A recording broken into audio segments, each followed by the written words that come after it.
Ginoo, ikaw ang Diyos na puno gayud sa gugma sa mga tao na dili na yumaon datan niya.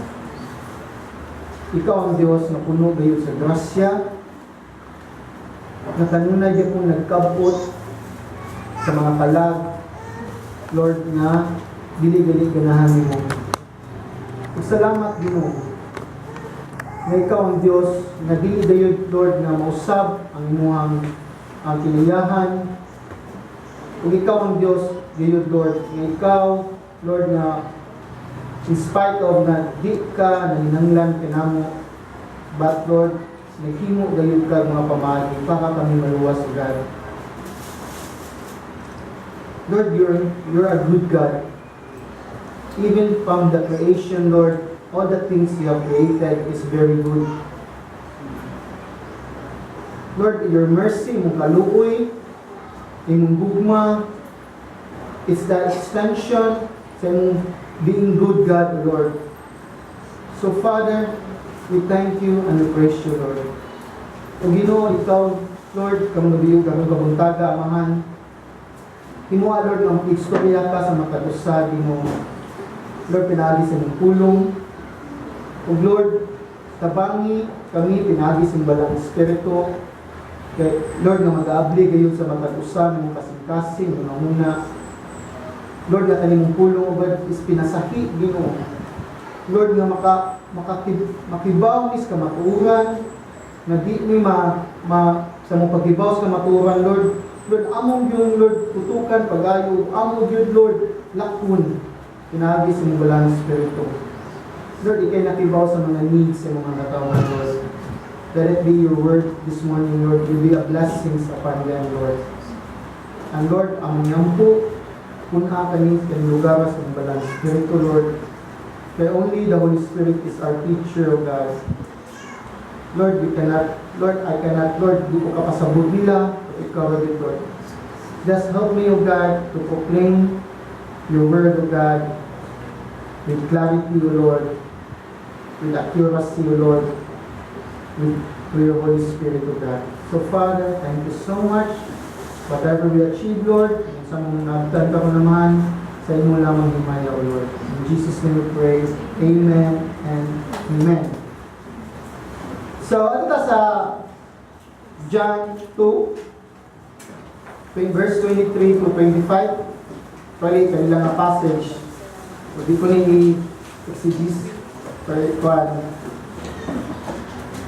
John 2, 23 to 25.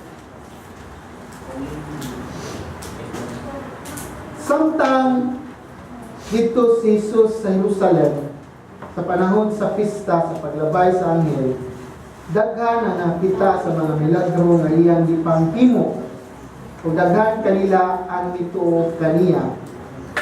Verse 24, apan wala mosalig si Jesus sa ilang pagtuo kaniya, kay nibalo man siya sa tanang tao. Dili na kinahanglan nga sultihan pa siya may tungod sa mga tao, kay naibalo na siyang daan kung unsa gayud ang anaa sa sulod sa ilang kasing-kasing. So ang title kamong taga is Unveiling Man's Heart. Kasi bayo sa Bisaya pa, ang tangan ng pilon ang kasing-kasing sa tao.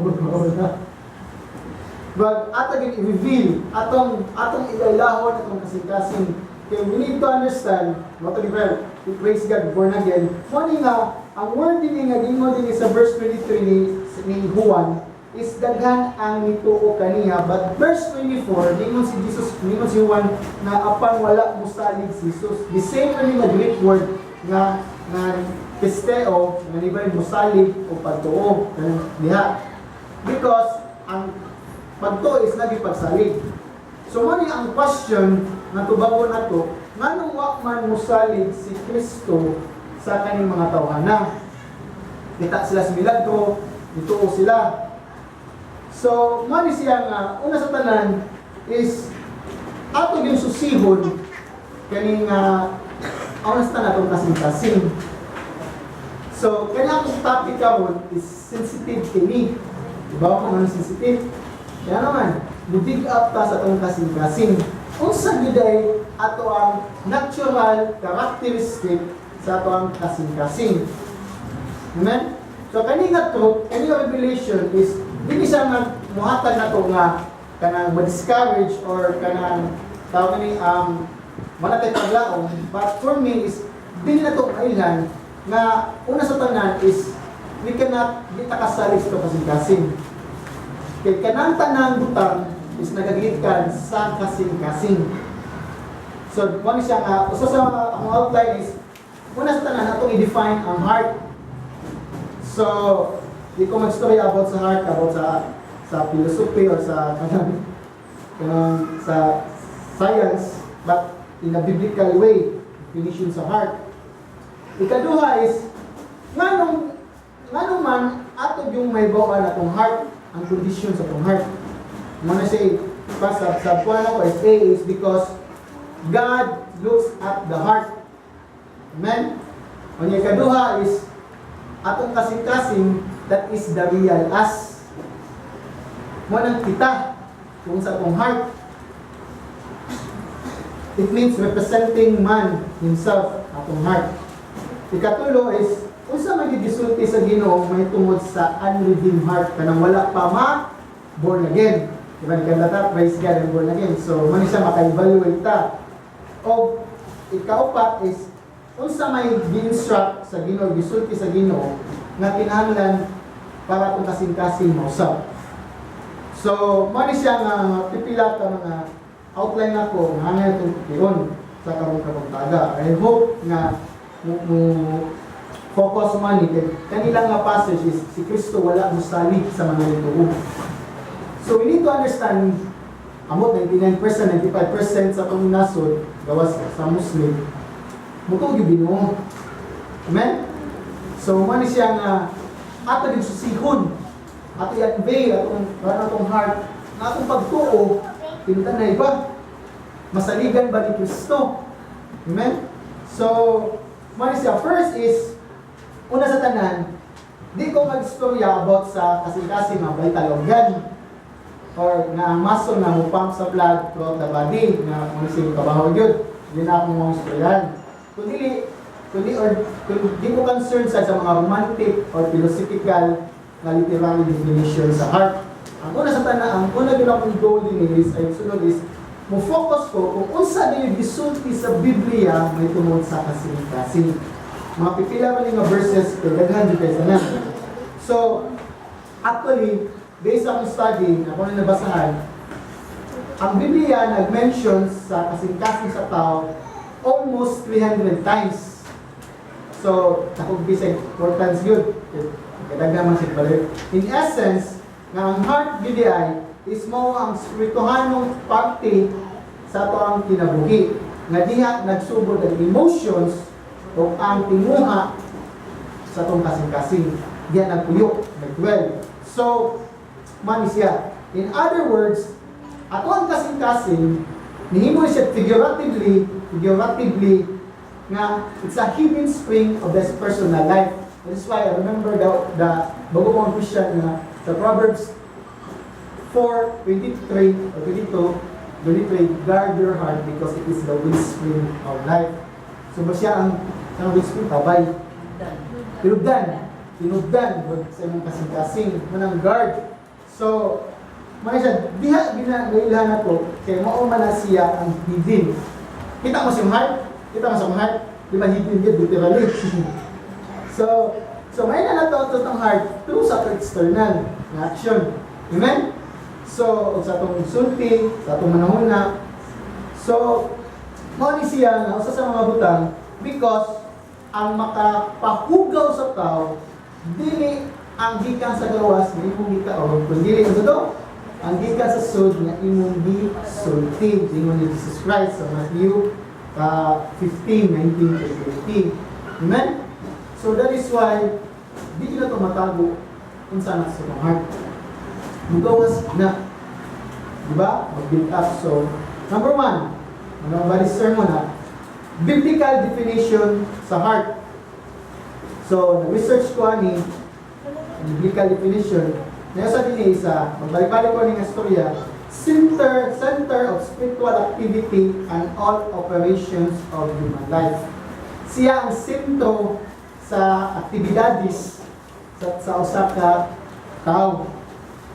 So, mali siya na kung sa'yo nalibati, huwag yung buhaton. So, kung ang biblical word ng heart sa inner aspect sa tao is mo say 3 parts together with the primary part. Kung ano kung gano'n, nabasahan. Una sa tanan is mental process. So, we need to understand, ang heart, atong mabasahan sa Genesis na thoughts sa tinitawag sa Bible. So, mental process, which is the major part where action and reaction take place. So, ang mental process, diya magsugod ang buhat o pag-respond sa action para ikaw ang kamulig sa usa ka tao sa iyong kinabuhi. Muna ang mental. Ikaduha is mo ni sa kadaghanan emotions.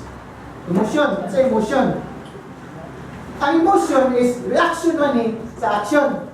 Amen? Ang emotion, kung na circumstansya, is muna respond ka emotion. Mo siya gitawag icing sa kinabuhi. Di ba kung sa icing? Lamiun, di pag-aling sa gawin lami. Matay mo na icing, palami sa cake. So muna siya emotion. Kanang kung gitagaan, kung kanang gitagaan buwa, or kung sa mga babay, or kanang nanay kalabot, hindi palabot ka. But ang respond is ang emotion. So muna siya icing sa kinabuhi. O ikatulo is will. Will is kanang paghimo, action, decision making, kabubuton, the seat of the will, which is kabubuton, na diya ka muhimo na, mo-decide, mo na siya ang tulo ka primary parts sa heart, which mean nga diya, libutan ini sa English, where decisions are made between the rational and the emotive. So when rational means mo reason out ka. Manin ka bukon, mo reason out ka. Kaning emotive is arousing or able to arouse intense feeling. Arousing means arousing? Gabukal-bukal nga emosyon sa tungkol sa intense nga feeling. Wag sa word set is lakto pagkasulti is sa synonym ni ang itanaw is inflammatory, controversial. Mana emotive is controversial, emotional, sensitive, delicate, difficult, problematic, touchy, awkward. That's the condition ng heart. Manang sensitive na ang condition ng heart, problematic. Amen? So diyan magsugod ang will. Diyan kanan. So according sa Strong Dictionary, ang Hebrew word sa heart is libab. Mana say most interior organ, pinakasusudin ng organ sa tao. So, what is say being? The line word is what yung being. So, this is being, maso na being. So, kaya ang sa Strong na Greek word sa heart is cardia. Alam mo ng cardia? Which means cardiologist or cardiac arrest. Amen? Diyan nagkuha ang word na cardio. So, nakadungog lang ako, kung mabali mo ng heart, gusto balitan na yung organ. Listen, doon kung si tangat mga ano, kaya ako i-research reverse cardia. Bato yung ikuha nito, basta Latin na word. So, mana siya nga ang Greek word sa heart is cardia, which is heart. Figuratively, the thoughts are feelings. Batay mo? The thoughts are feelings. Dahil ang pagbati o panghuna-huna. So, in analogy, makitawag the middle. So, itong heart is middle. So, mana siya center sa tao, which is itong heart. Amen? Manang middle. So, mana siya nga definition sa heart. So, question number 2 is, ngano man, kinahanglan makibaw ta sa pinudanay na itong kondisyon sa kasing-kasing. Because number 1, ang Ginoo mo tanaw sa heart. In 1 Samuel 16:7, sa dihang si Samuel isubos Ginoo nga yan nag-reject si Saul as hari sa Israel. So si Samuel, mao ni siya nga 1 Samuel 16:7. Nilipaad ko sa balay ni Jesse. So, amahan ni David. Ningon ang Ginoo kanya, apan ningon ang Ginoo kang Samuel, ayaw basihi ang iyang hitsura o ang iyang gitason. Dili siya ang akong gipili, dili ako sama sa tao. Ang tao gatan-aw sa hitsura, apan ako gatan-aw sa kasing. Mo ni siya minid ato yung sabton ng Ginoo, di mo tanaw sa itong external nga kanang ways sa itong mga pamagi. Ang Ginoo gatanaw sa itong kasing-kasing. So kung sa panitong gibuhat diha sa everyday labi na sa religious activities or tunay nagsimba ka, nagbasa ka sa yung Bible, nagampo ka, you cannot, mali siya, mailad mo ang tao kung hindi mo mailad. Because ang tanaw lagi ang atong kasing-kasing. Amen? So, mali siya, ang tinangan, ato din ilailaw na itong tinuganan na kondisyon sa itong kasing-kasing. Kaya even in serving, is ang instruction ni David sa pagtukod sa temple sa anak sa 1 Chronicles 28:9 ni Solomon, mo niyang 28:9. After na di-prepare ni David ang mga material sa pagtukod sa temple, hindi man siya patukoron sa Ginoo. Una sa tanan, ang gisulti niya siyang anak na si Solomon sa verse 9, "Ug ikaw Solomon nga akong anak, ila o alagari ang Dios sa imong amahan sa tibuok mo kasing-kasing, ug hunahunaa kay nakita sa Ginoo ang matag kasing-kasing, ug nahibalo siya sa atong motibo ug huna-huna. Kung madangop kaniya, tabangan kaniya, apan kumubiya kaniya, isalikway kaniya hangtod sa kahangturan." So, mo ni siya nga ang requirement ni David sa iyang anak na iya yung gidasi, una sa tanan is dapat ilawon nimo ang Ginoo nako. Ikaduha is para makasilbi ka sa tibuok nimong kasing-kasing. Ngayon kag tibuok is means tibuok 100%.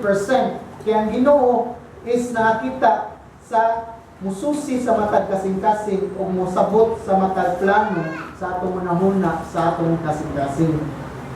That is why, muna itong ang pagsimba sa Diyos at ang pagpangalaga sa Diyos, bisag kung wrong motive din na ginakibaw ang ginawa na. Di na ito matago. That is why we need to kanang susi at yung susi ang kasing-kasing. Na Lord, musimba ko Lord, dapat kasing-kasing. Kung maampo, yuta na. Kaya nga naman, ang Ginoo kibaw lang itong heart. So, di na ito matago. So, mali siya nga sa Luke 16:15, mali siya sa Luke 16:15, ingon siya sa mga Pharisee. Alutas Lucas, alutas New Testament. Ingon si Jesus Christ sa mga Pharisee. Luke 16:15.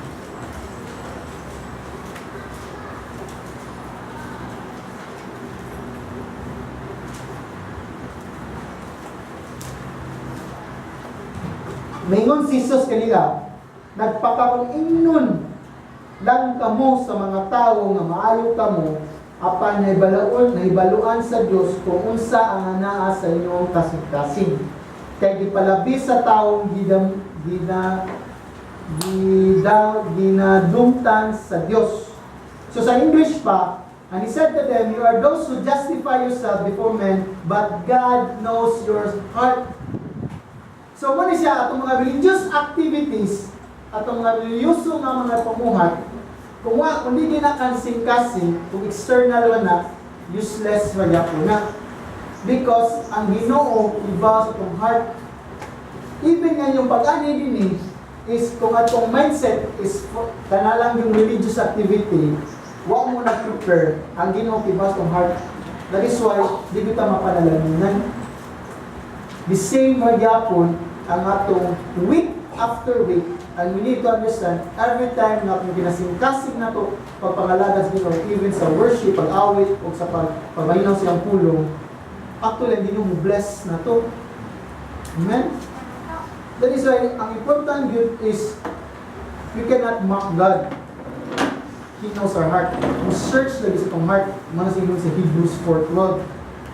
So, mani siya nga, but God knows your heart. Mani ang gisultihan niya mga religious leaders, mga parisiyo. Kunuhay kibaw sa Bible, kunuhay kibaw sa pamagis Ginoo, makita ang Ginoo kung sa ilang motibo sa nakasing-kasing. Actually, sa John 5, ningon to gidya, kibaw ko na wag din mo na good mas Ginoo. So, mani siya nga una sa tanan is mani nga ato yung ilalaw tong conditions ng heart. Ikaduha, because ang heart is representing man's himself. Okay, we need to understand, ang the real you is our heart. Heart, mo nang nag-represent na to. Mga sa mong counseling, biblical counseling. So, mo na siya nga, ang heart is the center of man's character, who he really is. Ang kasing-kasing ko mo ko ni sinto sa kinayahan na to. Mo na ikaw yun kung kinsay mong kasing-kasing. So sama sa punuan, makibaw ka, ang punuan is lubi na. Kaya ang roots anak, lubi yun. Amen? So, mo nga, nga atong mailhan, nga pinaagi sa atong kasing-kasing, tingnan natin pagkatawag. So in Matthew 15:18, ningon si Jesus Christ. Sa Matthew 15:18, ningon si Jesus Christ sa mga disipulo. Then, kuwan man sila ni sa mga Hudiyo. Ningon siya, apan ang mugawas sa bakba, gikan sa kasing-kasing, o mao ka na ang makapahugaw sa tao. In Luke 6:45, nihimog analogy si Jesus Christ sa may tungod sa tao.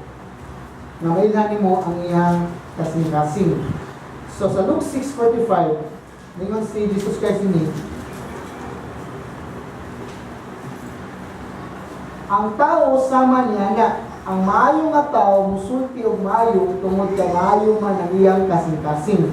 Apan ang tao nga dautan musulti og dautan tungod kay dautan man ang iyang kasing-kasing. Kung unsa ang ana sa kasing-kasing sa tao, mausab kini ang magawa sa iyang bakbak.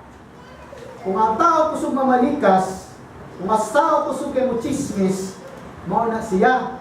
Kung ang tao kusog kay mamakat, mao na siya ang klase na tao. Ang question, nagawas pa ba sa itong bakbak? So, mali siya nga ato din ilahon ang atong kasing-kasing. Kung sige pa tagpamakap everyday, kung sige pa tagpanaot, o sige pa tagpanulti-bati sa matag tao, actually, mo na atong kasing-kasing. Kaya kung ang message na, kanang tao nga ni, kung maubagya po na ang atong lifestyle, labi na kaning backup, ako ipakita ninyo, ay mo gini pinaka-gross kayo nga o pinaka-laon kayo na nasa kasing-kasing. So, mali nga, ingana ta, kung makadugong mo sa tao, magsige, mananaot na, palayo na daan na. So, kung magkuhan, ilan na, kuyo ko na, kung sige panaot, sige siya nagpamakat. Kung sige chismis, makat siya na. So, kuyo ko na, partner in crimes na sila. Kung sige ka pamalikas, mausa na siya, sige ko magpamakat. So, mali siya. Atong yung tanawon in the perspective of God, in the eyes of God, o bisulti sa Bible, kung sa gini bisulti sa Ginoo may tungod sa kasing-kasing sa tao nga wala pa mahulogyan. Ang mali ko na, wala pa unredeemed, wala pa malukat, wala pa mapalit o ma-born again, kalaki pa kasulti niya. So, makadumog ta sa kalibutan, nagasulti, sundan mo kasing-kasing para ma-dipayon ka. Di ba? Believe in yourself so that you can fulfill your dreams or follow what you feel. Amen? So, mali siya nga, basta kasing-kasing na ba yung na-set na no? So kung saan pagsulti mo, tabutando na, di buhat ko. Kaya na-set naman sa heart. Muna siya nga ganun, tabunan tanan, basta ang heart is na-set na. May tawag set of emotions. So, that is why, ato din nilang akong heart. Ang gisulti sa Ginoo, the human heart in its natural condition. Kung saman, in natural condition, sa Genesis 6:5 and Genesis 8:11, is ang human heart is full of evil. Puno kayo sa yawanon. O di lang puno sa yawanon, kundi nakaset gayod sa mga daotang-butang sa mga yawanon nga pang kinabuhi. Muna siya, basahan ko sa Genesis 6:5, ningon sa dini, ningon ang Ginoo ni Noah.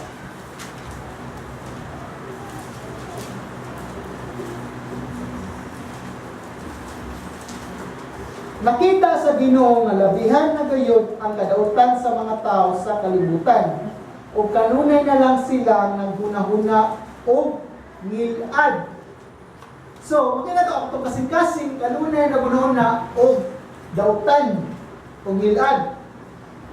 So, you need to understand, chapter 1 to chapter 2, mo na ang creation. But in chapter 6, mo na yung kondisyon sa tao. Paspas kayo ang depravity sa tao. Paspas kayo ang corruption sa sala. So, if you study the book of Genesis, chapter 1, which is akong ikuan, is everything na gibuhat sa Ginoo is very good. That's the design of God. Mo na siya nga, from the beginning, mo yung Ginoo, very good. Amen? So, ayaw gunahuna, nga nainganan mo pinabuhi, tungod sa Ginoo. The design sa Ginoo is very good. We need to understand na nainganan ito pinabuhi because of sin. Mo na siya nga, pinalis tong heart, nilaila na tong sala. Kung sa gi-work sa sin, which is nasa tong heart. So, mo na siya, ang kanunay nga nanas tong kasing-kasing is ngilad. Sa English pa, was only evil continually. That's the conditions ng heart. So, ikaduha is nila kay mo na full of evil, kundi fully to seek evil. Means, naimutang na sa kanunay, nga mo na yung buhaton. Ecclesiastes 8:11, ingon si Solomon. Ecclesiastes.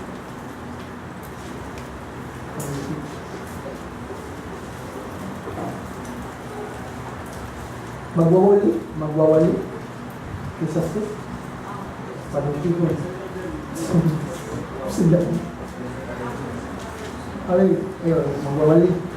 So, 8:11, kung dili dayon mahukman ang tao nga nakasala, masamot pagunahuna ang uban sa paghimo sa dautan.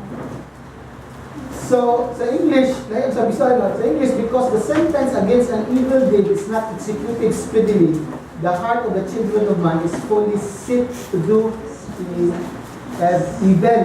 So, makita po niya, nga, mo sa niyang gisulti ni Charles Spurgeon, kadaganan sa mga tao, mubuhat og sala, dagan mainly takers of sin, because what would the consequence?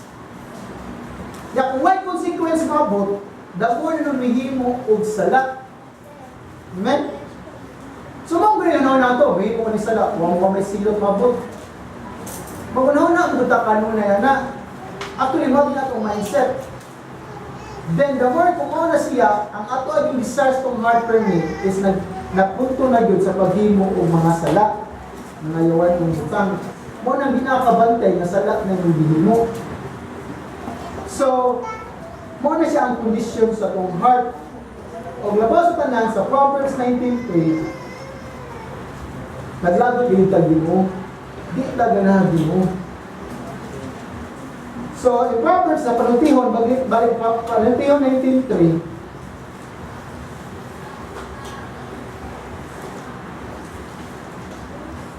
ningon din may mga tao nga nagdaot sa ilang kaugalingon, pinaagi sa ilang kabuwang.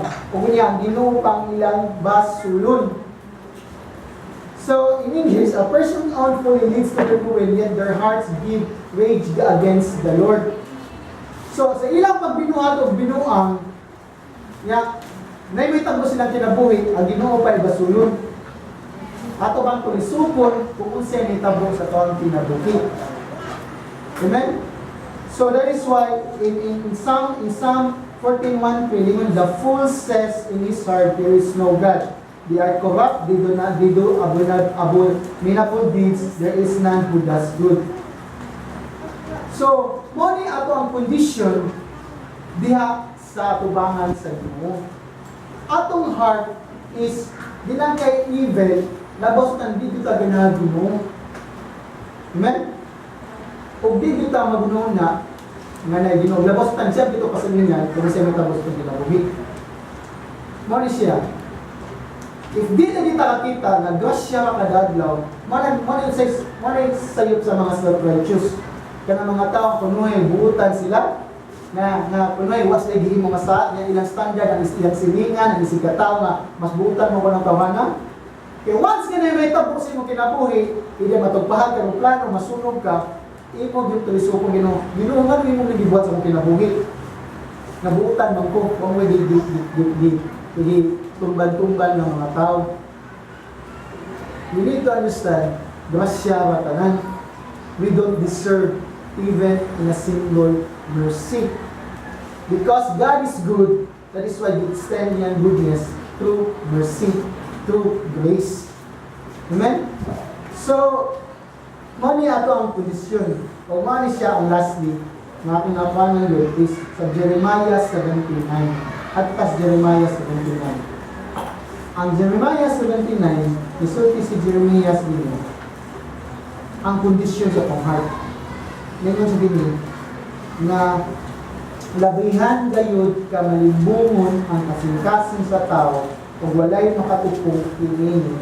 Kinsay makatupkad ni ini. Ang word din nga deceitful o libungon above all things. In our tradition, in NIV, di ba? It's beyond incurable. So in NIV, kung basahin mo, a discreet receipt, who can understand it? It's beyond curable or incurable. So, makita to atong hearts pinakabaka po kay sanan. That is why you cannot trust your feelings. Labi na wala pa na maiuyon sa pulong sa Ginoo. Wala pa na nga kanang nakaila kung usa din ang fleshly na heart. So, ano siya nga, daghan sa mga tao magsiksik, dayon, kung man, o pagkikaila kung sa di condition sa kang heart, nga na-develop o di ay. So, ano nga, makita na to, is dapat atong heart is ato din ipahaom sa Word of God. Kaya atong heart is deceitfully above all things. It means, di na mabangbang. Munang kadaganan sa mga tao, konsultihan, na actions speak louder than words, diba? Hindi mangkon na itong mga politisyan na nagsakpan, nangawat na. So, mani siya nga, being anili kasing-kasing nga, atong nilahon, mo na itong conditions ng heart. My point is, mani siya, para kung ikaw na born again ka, maka-identify ka kung ka nang kasing-kasing na nausap na nawa. Amen? Kung napatay mga tinguha sa sala, ganahan patag sala, kung labaw sa tanan is, kanang wag itay pagbati sa kamaturan, kung hindi kita ganahan Ginoo, actually, ang redeem pa itong heart. Ang redeem is, wag pa born again. So, mali siya. It's easy lagi, sa iyo na kaya nato ipakita sa matag tao, pero ang Ginoo kibaw ko kasing-kasing. Mali, we need, sa itong pag-iilan itong kasing-kasing, di na ito kumpiyansaan. Romans 6 is, di na ito ipaon ang atong kagalingon sa salat. Do not make yourself an instrument in sin. It means, di mo i-offer o ipaduol. Kaya minito na sa totoong heart, dali kestanan mailad. Kaya manilad pa. Muna mahimo kita boundary. Mahimo kita, kita mo din na kailas tong heart. Diba? O kadaganan mo na, kung mo lang sa John 8, di mo si Jesus, that truth will set you free. Kung kibaw na sa truth, kibaw ka unsay condition, kibaw ka unsay weakness nimo, kibaw ka unsay makapahuyang nimo, kibaw ka unsa joy dali ra kay ka makasala. Because atong kay nakaila ka sa imong heart. Amen? So, mo ni siya nga, mo ni nga gikuan ako is kaniging deceitful nga word sa Greek ani mao ni ang word nga gigamit sa pangalan ni Jacob sa Hebrew. Di ba? Unsa ang pangalan ni Jacob nga nabili sa Israel? He is a swindler, manglad. Mo nagilisan siya Israel. So gilad niya ang papa, gilad niya ang suon. So, mo na siya. Kung kadaghanan yun nato, ilawon na ito atong kaugalingon. Kung nagpanuhay ka ng tawag nga may bunga lang ta, nga nakahimo ka ng salaa, because bilang atong kaugalingon, na kanunay na ta naghimo ang ginagmay nga sala. Okay man ko. Okay ako. Yahuman, buhat yung sala. So that is why, mo ni siya nga, atong heart is ilang kay bakapon kung dili desperately sick is wala kabutangan silang masakitong. Muna atong heart ito is naka-point out the sa salaki ganahan sa Ginoo. Mo ni siya. In other words, ang pagkamasasala nato napektuhan gid ang pinakatinubdan sa ato ang hunahuna, emotions o mga tinguha mo na tainted na sa sala. Wala magpasusi kita kanunay sa pagkasing-kasing. Everything what we do, kung sa itong buhaton, mapasusi kita kung sa motives ng Lord. Kung sa may ang tawag ni ang kanang purpose na ni Lord. Kung sa may resulti sa akong heart. So, that is why ingon si Jesus Christ ang condition sa kasing-kasing na ito sa Mark 7:21-23. Mo na itong condition si Jesus Christ bilin nagsulti. Mark 7:21-23. Kay gikan sa kasing-kasing sa tao ang dautan nga mga pangunahuna nga mao ang nagatukmod kaniya sa pagpakihilawas gawas sa kaminyoon, pagpangawat o pagpatay. So dito, pagpanapaw, pagkahapog, paghimo sa tanang matang sa kadautan, pagpanglimbong, pagbinastos, pagkasina, pagsulti o dautan, batok sa sikataw, pagpasigarbo o pagbinuang. Kining tanan ng mga dautang binuhatan gikan sa sulod sa kasing-kasing sa tao ug mao kini ang nakapahugaw ka niya. So from within, out of man's heart, come evil thoughts. Muna siya, kung magsige ka unahon kanang malaw ay, kaya sige ang tanaw, pornography, ang sunod na makahimo jud ka, o zaman, literally na sexual immorality, masturbation, or, kung saan man, hilabot na kag mga bata o tao.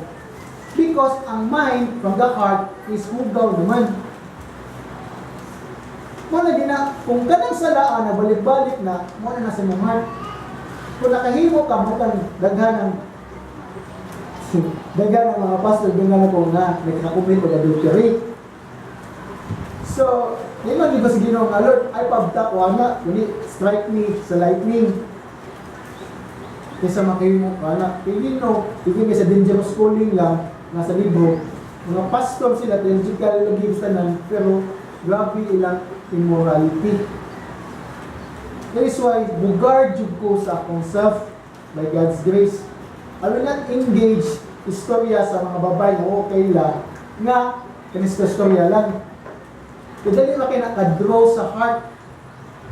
Mo nang do not engage, mo ni siya opposite sex. Or even the same sex. Kaya kung yung heart is clingy kayo, kinahan kayo affection, mo nang embrace na ka na affection. Mo naging deceitful kayong heart. Mablind kag kalit sa mood mo, sa action mo nga gipang mo. So, misa from within, subsequent ni Kisibano is lagi ka sa kasing-kasing sa tao, ang dautan nga mga pangunahuna nga mao ang nagtukmod kaniya sa pagpakikilawas gawa sa kamingon. Kaya tungod kay mao may nauna kaninyo malaw ay kay permit ganoon sa tao malaw ay mo nang daga ng kanang fornication nga or live-in nga nahitabo ron. Kadaghanan which is ang ato yung nasud diya sa publikan ang mga tao puno na live-in sa simbahan nako is nanay nag-live-in kaya nakadungog man nagpakasal nasa anak nasa iba ko na po kaya tungod strong kay Juan ginahan sila pakasal so na sila plano so kada nga anak kung may response so most lagi sa mga tao karon is ang live-in himo ng normal way yang ay ang trend pa yun asawa na ko yabana Pinoon sa Bible himo mo manyo about man sex but mo siya in the eyes of God mo siya ang minyo is legal na kapamagi. That is why ang consequence gyud sa live-in gyud gubot gyud na mo gini siya gubot gyud na kung matunata ng mga buhata.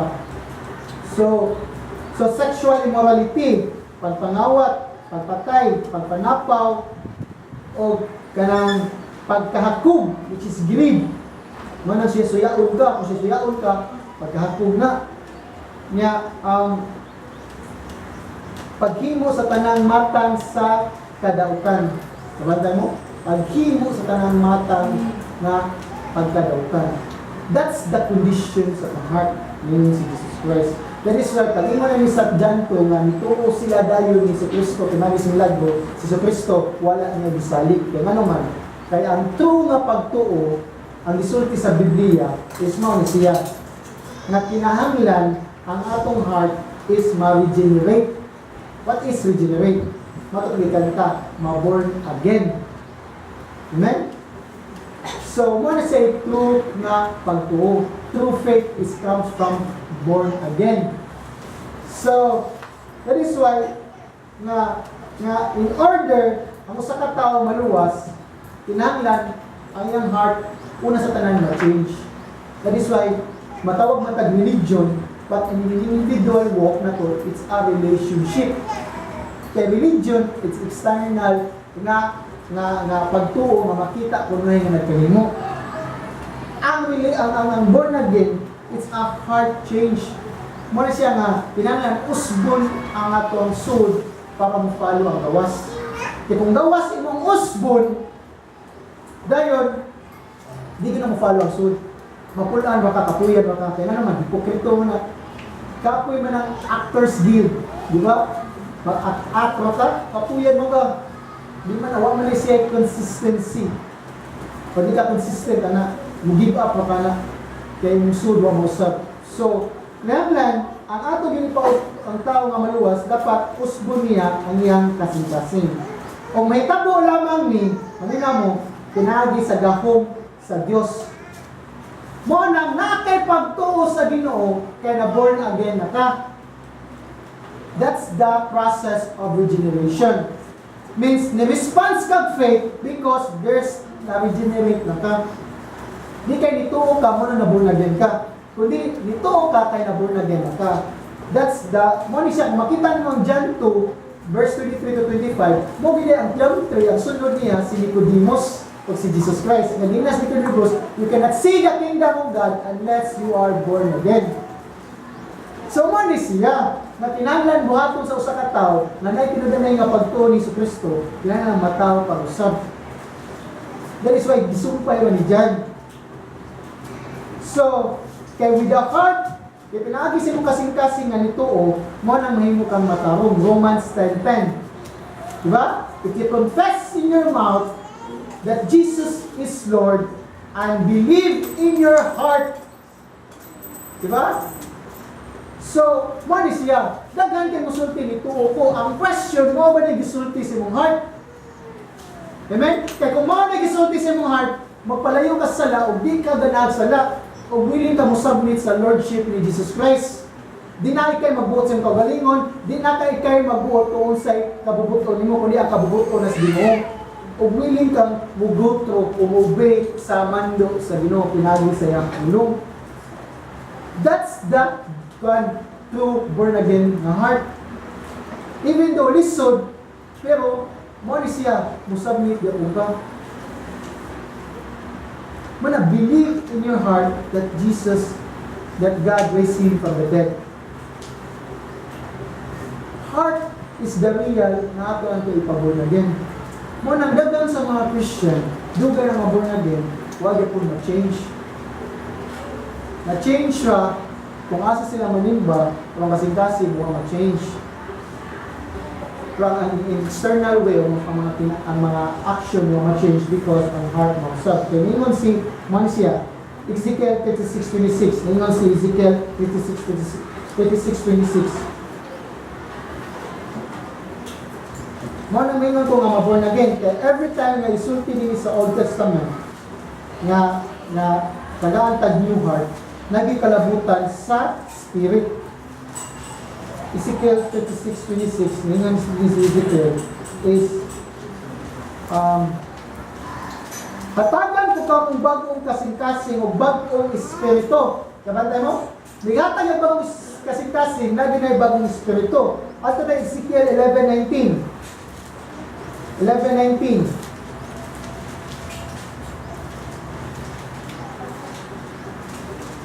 Ngayon na din, baguhon po ang inyong kasing-kasing, ang inyong una-una, huwag po ang katig-as sa inyong kasing-kasing, hatagan po ka mong kasing-kasing na masinugtanon ka nako. Nawa sa Cebuano ang new spirit. Sa English pa, I will give them an undivided heart and put a new spirit in them. I will remove from their hearts of stone and give them a heart of flesh. So, mo ni siya nga, mo na giingon niya sa Bible na kailangan marusin niyo itong heart. Kung saan pa kayo, it's the power of God. How? Iyatang ilisan o kasing-kasing na unod. At ang kasing-kasing na bato, ilisan niya o unod, pinagis sa pagbutang sa Espiritu. That is why David said, ningon siya, Lord, i-heart transplant ko. Paghuman na nakasala siya ni Bathsheba o ni Uriah. Kaya sa Psalm 51:10, ningon si David sa Ginoo, praise siya. Mano siya, Psalm 51:10.